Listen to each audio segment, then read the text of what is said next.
쇼.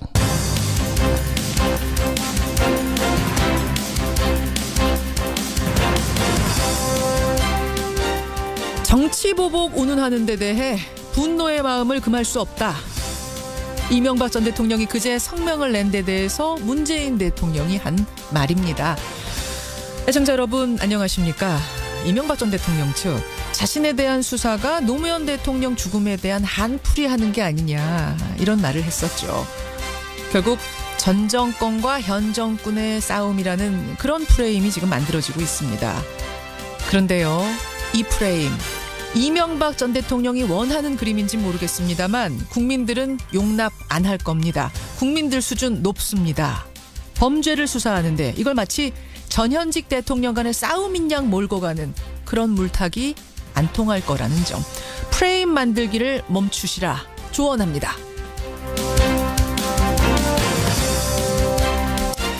전현직 대통령이 따로따로 성명을 낼 이때예요. 어깨동무하고 함께 성명을 낸 정치인들도 있죠. 바로 안철수, 유승민 대표. 어제 통합을 선언했습니다. 사실은 지금 이혼도 끝나지 않은 상태인데 약혼식을 먼저 한 셈이어서요. 풀어야 할 과제가 많습니다. 잠시 후 바른정당 유승민 대표부터 연결하죠. 김현정의 뉴스쇼 출발합니다. 안철수, 유승민 두 대표는 통합개혁신당을 만들겠다고 선언했습니다. 한국 정치의 새로운 역사를 쓰겠습니다. 통합개혁신당을 만들겠습니다. 촛불혁명을 거부하는 반역이고 평화개혁 세력과 대결하려는 반민주적 시도입니다. 예, 바른정당 유승민 대표와 국민의당 안철수 대표 어제 공동 기자회견 갖고 신당 창당을 공식 선언했습니다. 부패한 보수와 위험한 진보, 양극단을 탈피하는 중도 정당 만들겠다 이런 선언한 건데요. 글쎄요, 통합은 본궤도에 올랐지만 앞에 놓인 상황이 녹록치만은 않습니다. 지방선거를 5개월 남겨둔 상황에서 얼마나 이 통합당이 단단히 내부 정비를 할 것인가, 이게 가장 큰 과제죠. 바른정당 유승민 대표의 답 직접 듣겠습니다. 유승민 대표 안녕하세요. 예, 안녕하세요. 유승민입니다. 드디어 선언까지 왔네요. 예. 참 우여곡절도 많았고 지난주까지는 우리 유승민 대표님 신중한 입장이셨던 걸로 제가 아는데. 예, 저는 계속 신중한 입장이었습니다. 그렇죠. 예. 근데 통합을 이렇게 결정적으로 결심하신 계기는 뭘까요? 아직 풀어야 할 숙제들이 있습니다만은 예, 저희들이 이런 정당을 만들겠다는 그 신념, 의지 이런 것을 일단 국민들한테 약속을 드린 거고요. 저희들 의지를 밝힌 거로 봐주시면 좋겠습니다. 통합의 의지 분명합니다. 흔들리지 않습니다. 이런 의미. 예. 예. 근데 두 당의 정체성 차이가 사실은 국민의당 반대파 분들의 결정적인 이유 아닙니까? 정체성 차이. 그 부분은 해결된 건가요? 그 부분은 국민의당 내부에서 아직 정리돼야 될 문제입니다. 그렇죠. 통합에 대해서 찬성하고 반대하는 분들이 분명히 정체성 차이도 있고 또 현실적인 정치적인 그런 고려도 하시는 것 같습니다. 저는 국민의당 내부 사정이 여전히 있지만 국민의당 안에서 통합에 찬성하는 분들과 또 저희 바른정당은 개혁 보수 또 합리적 중도가 합친 이 중도 보수 영역의 정당을 만들어서 지금 문재인 정부가 너무 위험하고 불안하게 가고 있다고 보고요. 자유한국당은 도저히 희망이 없다고 생각하는 그런 국민들 많이 계십니다. 그런 국민들께서는 문재인 정부와 민주당은 제대로 견제하고 또 협력할 건 협력하라. 자유한국당은 좀 갈아치우라. 저는 그런 명령을 내린다고 생각하고 그분들이 기대에 보수하는 부응하는 그런 이 대한 야당이라 그럴까요?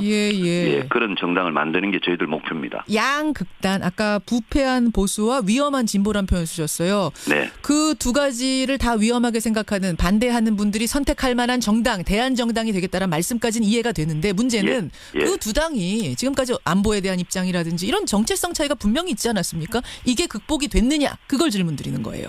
안보에 대한 입장은 국민의당 안에서 스펙트럼이 넓은데요.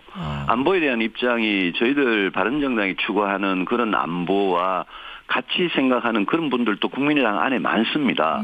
어제 제가 안철수 대표와 이렇게 공동선언한 데는 분명히 국가안보는 튼튼하게 한치도 빈틈없이 지키겠다 이렇게 말씀드렸고 한미동맹 굳건하게 하고 전쟁을 억제하고 북핵 문제 해결하는 것을 우리 대북 정책이나 외교 정책의 목표로 두겠다 이렇게 분명히 선언했기 때문에 여기에 찬성하시는 국민의당 의원님들 국민의당이 안보 문제에서는 스펙트럼이 굉장히 넓었어요. 그래서 여기에 찬성하시는 분들은 저는 같이 갈 수 있다고 생각을 합니다. 그럼 찬성하지 않으시는 분들 예를 들면 박지원 의원이라든지 천정배 정동영 이런 분들은 같이 못 가더라도 할 수 없다라는 그 부분은 포기하신 거예요?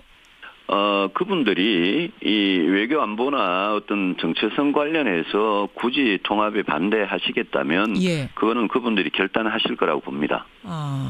그러면 말입니다. 유 대표님. 네. 지금 국민의당 반대파 의원이 한 15명 뭐 이 정도 보더라고요. 15명에서 많게는 20명 정도 된다. 그러면 수가 지금 국민의당의 수 39명 중에 상당수가 빠져나가는 셈이 됩니다. 가장 적게 잡았을 때 바른정당 9석, 국민의당 20석 조금 넘는 숫자. 그러면 과연 이게 시너지가 나는 건가 두 당을 합쳐서 어떻게 보세요? 저는 뭐 충분히 시너지가 난다고 봅니다. 양당이 그렇게 합쳐지면 분명히 20대 국회에서 확실한 캐스팅 보트 역할을 할 수 있을 겁니다. 저는 그런 캐스팅 보트 역할을 할 수 있는 의석수면 충분하다고 보고 의석수보다 저는 더 중요한 것은 국민의 지지라고 생각합니다. 이 신당이 성공해서 국민들께서 저 정당은 믿음이 간다. 그렇게 지지를 하시게 되면 저는 민주당 뭐 이렇게 민주당으로 이탈을 하거나 또 자유한국당으로 이탈했던 그런 분들도 유턴할 수 있다고 생각합니다. 오히려 돌아올 수 있다. 자유한국당 분들도 지금 오고 싶어하는 분들도 계세요? 통합한다면 올 생각 있다는 분들? 자유한국당에 지금 바른정당에서 빠져나가셨죠. 그렇지만 저는 자유한국당이 당장은 그런 그런 돌아온 그런 의사가 미미할 거라고 보고 지금 겉으로는 퇴연한 척하고 우리 통합신당에 대해서 여러 막말을 하시는데요. 저는 지방선거가 만약 끝나고 나면 저는 자유한국당은 결국은 붕괴되고 소멸될 정당이라고 보기 때문에 거기는 리더십도 없고 국민의 지지도 없습니다. 아니 왜요? 홍준표 대표 계시잖아요. 리더. 그분의 리더십에 대해서는 제가 길게 이야기는 하지 않겠습니다만은 그걸 이 건전한 보수의 리더십이다 이렇게 생각하는 국민들이 몇 분이나 계실까요? 몇 분이나 계실까요? 그분 리더로 안 보세요, 유승민 대표님? 형식적으로는 당 대표시죠. 그런데 그분의 리더십이 이 정말 국민들한테 희망이나 비전을 주느냐, 보수에 대해서 보수의 과거에 대해서 정말 이 반성하고 책임을 지느냐, 그렇게 보진 않습니다. 그렇게 보지 않으세요. 결국은 지방선거 후에 자유한국당은 소멸할 것이다. 그럼 그 의원들 흡수해낼 그릇이 필요하다. 그것이 우리 통합당이 될 것이다. 이 말씀이신 거예요. 그런 현상이 분명히 일어날 거라고 봅니다. 분명히 일어날 것이다. 그럼 바른정당의 추가 탈당은 이제 지방선거 때까지 없습니까? 왜냐하면 박인숙 의원이 이틀 전에 기습 탈당했어요. 그거 유 대표님도 모르실 정도의 기습 탈당 아니었습니까? 저도 몰랐습니다. 그렇죠. 국민들과 당원들께 송구하다 말씀드렸고요. 지역구 사정 때문에 그러셨다고 이야기는 간접적으로 들었습니다만은 바른정당은 지금 다져질 만큼 다져졌습니다. 그래서 저는 추가 탈당은 없을 거라고 이제는 확신을 합니다. 아니 근데 박인숙 의원 나갈 때도 모르셨던 거기 때문에 혹시 또 모르게 움직이는 분 계시는 거 아니에요? 박인숙 의원님은 사실은 오랫동안 좀 이렇게 불안한 모습을 보이긴 했습니다. 아니 원희룡 지사도 고민하신다 이런 얘기가 들려서 말이에요. 제주도에 가서 원 지사의 고민을 들었습니다. 원 지사께서 자유한국당으로 가고 싶은 마음은 전혀 없습니다. 그런데 이제 이 지방선거에서 민주당 후보를 상대로 1대1 구도가 될 수 있느냐, 또 본인이 지방선거를 떠나서 앞으로 어떤 정치를 할 거냐 굉장히 깊이 고민하시는 거를 직접 대화를 통해서 확인했습니다. 저는 바른정당에 남아서 이 통합신당으로 같이 가기를 당연히 바랍니다. 답은 못 들으셨어요? 확실한 답은 못 들었습니다. 확실한 답은 못 들으셨어요. 거기 좀 불안불안하네요 그러면.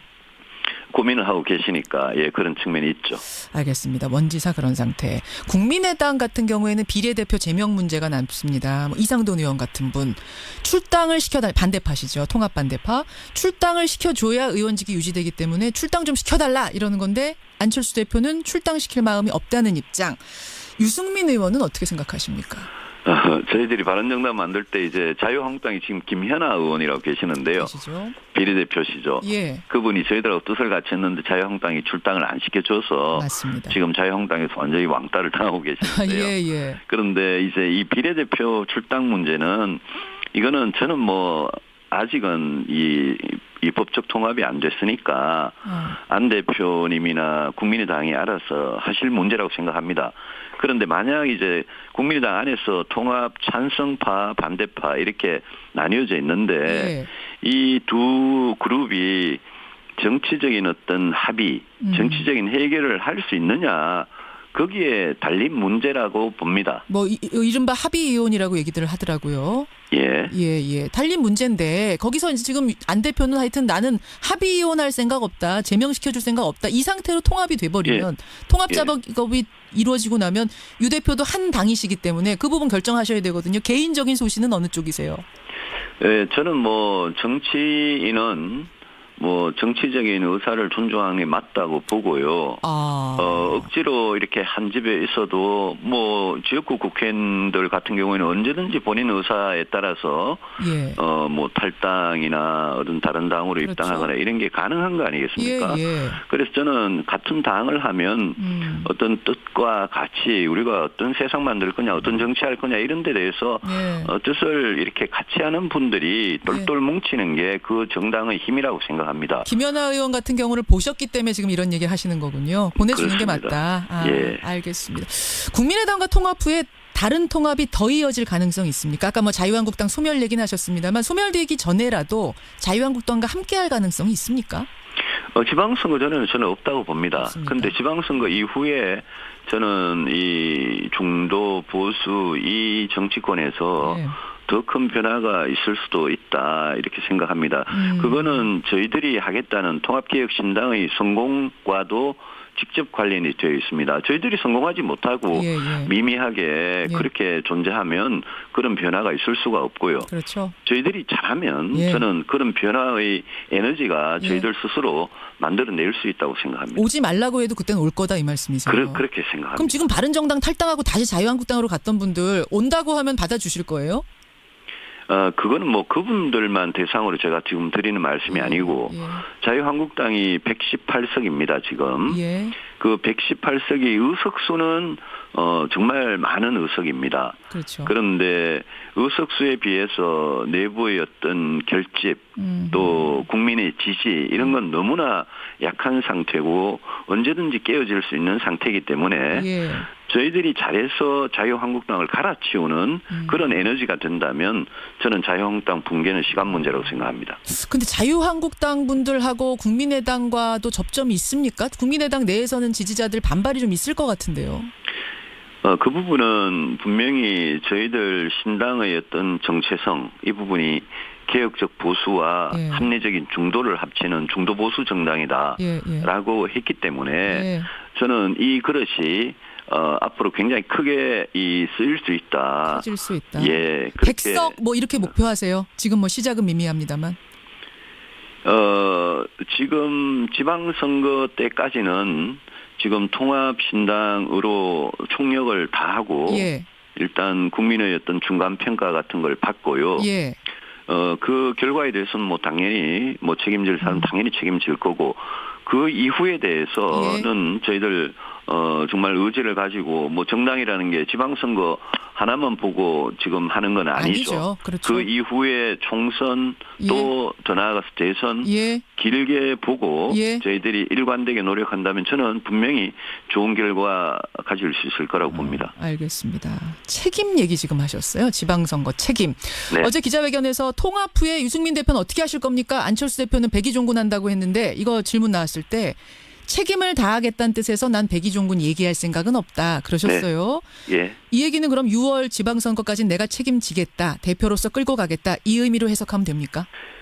제가 지금 바른정당의 대표로서 교육보수를 대표해서 예. 통합에 임하고 있고요. 예. 안철수 대표께서 국민의당 대표로서 합리적 중도를 대표해서 지금 임하고 계십니다. 저희들 이 지금 통합 노력의 대표입니다. 이 길이 지금 저희들 가는 길이 뭐 무슨 대단한 꽃길이 아니라 가시밭길이고 저희들이 신념을 갖고 이 길을 가다가 중간에 뭐 바위를 만나고 장애물을 만나면 그거 치우고 가야 성공하는 그런 거기 때문에 지금은 무슨 대표라는 권력, 그 권력이 중요한 게 아니라 그거를 성공시키는 책임이 훨씬 더 중요하다고 생각하고 저는 그 책임을 피할 생각이 없습니다. 아, 그렇게 받아들이면 되는군요. 그게 지금 꽃길이 아닌데 뭐 권력 우는 대표가 누가 되느냐 이게 중요한 게 아니다. 그렇습니다. 대표직 그냥 가지고 책임지고 지방선거까지 가겠다는 말로 백이종군 생각 없다. 뭐 제가 그 대표가 되고 안 되고는 그거는 제가 무슨 뭐 욕심을 부리고 제가 결정을 하고 이럴 문제가 아니고 알겠습니다. 다른 분들이 결정하지만 제가 그 책임을 피하고 뭐 통합만 되면 사라지고 그런 정치를 하는 거는 저는 옳지 않다고 생각합니다. 분명한 입장 가지고 계시네요. 자, 1분 정도 남았습니다만 유 대표님 이거 하나 질문 드릴게요.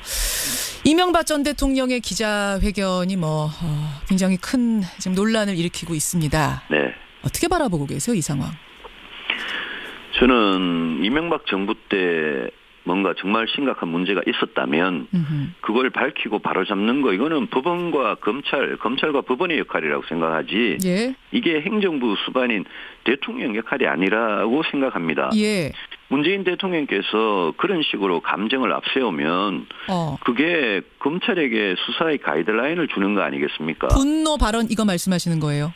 그렇습니다. 이거는 권력기관의 독립 개혁과 직결된 문제고 대통령께서 그런 식으로 뭐 분노했다 이렇게 감정을 앞세우면 국민들 대부분이 이거는 현직 대통령이 전직 대통령을 수사하라고 지시한 가이드라인을 생각합니다. 가이드라인으로 느껴질 것이다. 예, 그래서 저는 이명박 정부 때 문제가 있었으면 밝히자 좋다. 다 밝히자. 다만 독립되고 공정한 검찰과 법원이 밝혀라.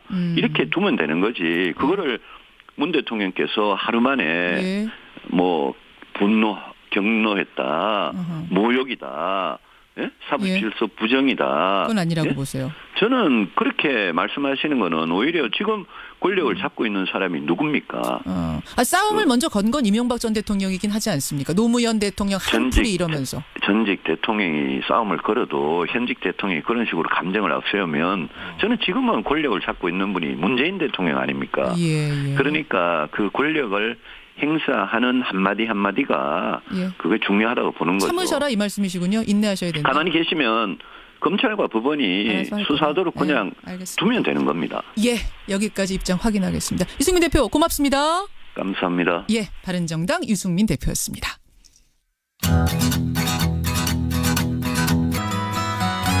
김성환의 행간 시사평론가 김성환 씨 나오셨습니다. 어서 오십시오. 네, 안녕하세요. 오늘 행간 뭐 가지고 오셨어요? 어제 가상화폐 투자자들 사이에서 아주 큰 논란이 된 사건이 있었는데요. 이 금융감독원 직원이 정부 규제 방안 발표 직전에 보유하고 있던 가상화폐를 매도해서 50%의 시세 차익을 거둔 사실이 드러난 겁니다. 금융감독원 직원이. 네. 분노한 투자자들이 청와대 청원 게시판에 몰려가서 금감원장을 해임하라 이런 글들을 올린 등 거세게 반발하고 있습니다. 이 정부 가상화폐 대책 발표 직전 시세 차익 남긴 금감원 직원. 이 뉴스 행간을 좀 살펴볼까 합니다. 저는 가상화폐 안 하는데도 화나더라고요. 이거는 뭐 가상화폐 하는 사람만 화날 문제가 아니라 만한 일이죠. 공무원이 관련 직원이 지금 이랬다는 거죠. 정보를 가지고. 정확하게 말씀드리면 금감원 직원은 공무원 신분은 아닙니다. 공무원 신분은 아니지만 그래도 대책회의에 참석했던 사람이기 때문에 그런 사람이 시세 차익을 발표 직전에 남겼다 이러니까 뭐 분노하는 여론이 있는 건 당연한데요. 이게 지금 확인된 사실이 어떤 것까지 확인이 된 거예요? 좀 조심스럽긴 한데 어제 이제 국회 정무위원회에서 긴급 현안 질의가 있었습니다. 이 최준구 금융위원장을 불러서 질의를 하던 중에 바른정당 지상욱 의원이 금감원 직원이 가상통화에 투자를 했다가 정부 발표 직전에 매도했다는 첩보가 있는데 확인해 봤느냐 이런 질의를 합니다. 이 최 위원장이 통보받아서 현재 조사 중에 있다. 이러면서 사실상 시인을 해버렸습니다. 그러니까 이제 논란이 커진 건데요.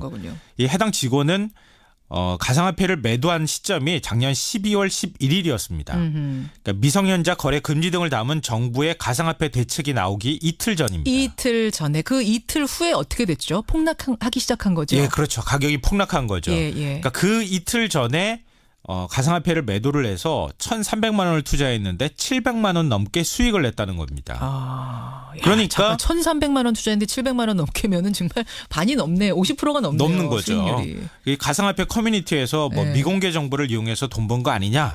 국민이 하면 투기고 공무원이 하면 투자냐. 뭐 이런 비난글들이 쏟아지고 있는 상황인 거죠. 그렇군요. 정부의 대책 발표 직전에 팔아서 시세 차익 올린 금감원 직원 이 뉴스의 행간 이면 뭐가 숨었습니까? 첫 번째 행간은 뒷문 열어두고 문단속한 격이다입니다. 뒷문 열어놓고. 도둑들까봐 아무리 꽁꽁 현관문 단속하면 뭐합니까? 뒷문이 다 열려있으면 아무 소용없잖아요. 그냥 뒷문으로 들어오면 되니까. 지금 정부 모습이 그렇다는 겁니다.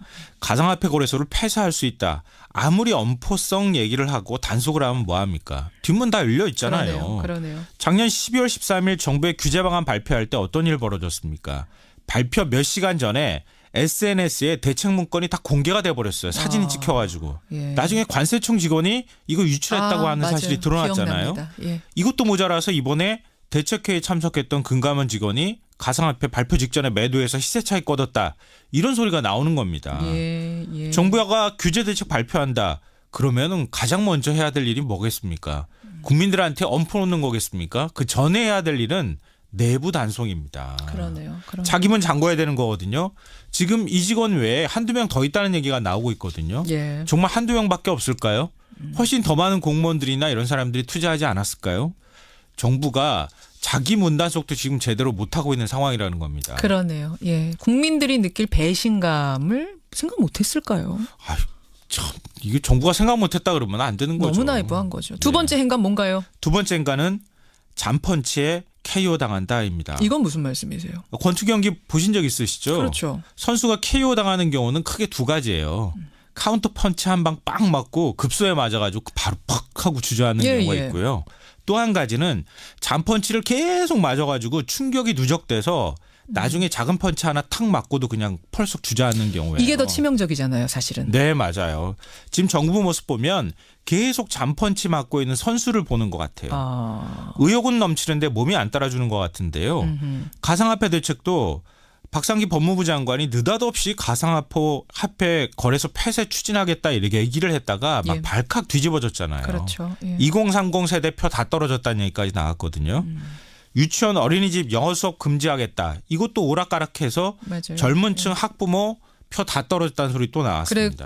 그러고는 이제 지금 유보가 된 상태입니다. 네. 근데 이런 상황에서 금감원 직원이 시세 차익 거뒀다는 얘기까지 나오니까 계속 잠펀치 맞고 있는 상황하고 똑같다는 거예요. 그러네요. 정부가 아무리 좋은 취지로 정책을 만든다고 해도 이런 식으로 계속 잦은 실수, 잦은 불협화음이 나오게 되면 신뢰를 잃게 되고요. 나중에는 수습이 안 되는 상황이 될 수도 있습니다. 큰 둑도 무너지는 건 작은 구멍에서부터 무너진다는 맞습니다. 거 단속 잘해야 된다. 마지막 행간이요. 투자 실패 이유가 될 수는 없다입니다. 이게 무슨 얘기냐 하면요. 지금 그 투자자들이 그 가상화폐 가격이 고점 대비 한 절반 이하로 떨어졌거든요. 굉장히 분노하고 있는 상황인데 금감원 직원이 투자해서 돈 벌었다는 얘기까지 나오니까 그 투자 실패 책임을 금감원 직원한테 막 다 돌리는 듯한 모습도 나와요. 분노를 왜 해요? 본인들이 투자했는데? 우리는 그렇게 생각할 수 있지만 투자자들 입장에서 굉장히 손실을 많이 보고 있기 때문에 화가 나 있다 이거죠. 스스로에게도 화가 나 있고. 그걸 이제 금감원 직원까지 얘기가 나오니까 거기에다 대놓고 지금 막 분노를 쏟아내고 있는 상황인데요. 말씀하신 것처럼 투자의 책임은 본인한테 있습니다. 그리고 지금 미국하고 중국까지 규제 방안에 동참하고 있거든요. 지금은 투자할 때가 아니라 거둬들일 때입니다. 정말 투자에 주의하셔야 됩니다. 자, 비트코인 얘기가 하루도 빠질 날이 없는 요즘입니다. 여러분한테 주의하셔야 돼요. 거기에다가 기름까지 부은 금감원 직원 얘기 행간 수고하셨습니다. 네, 고맙습니다.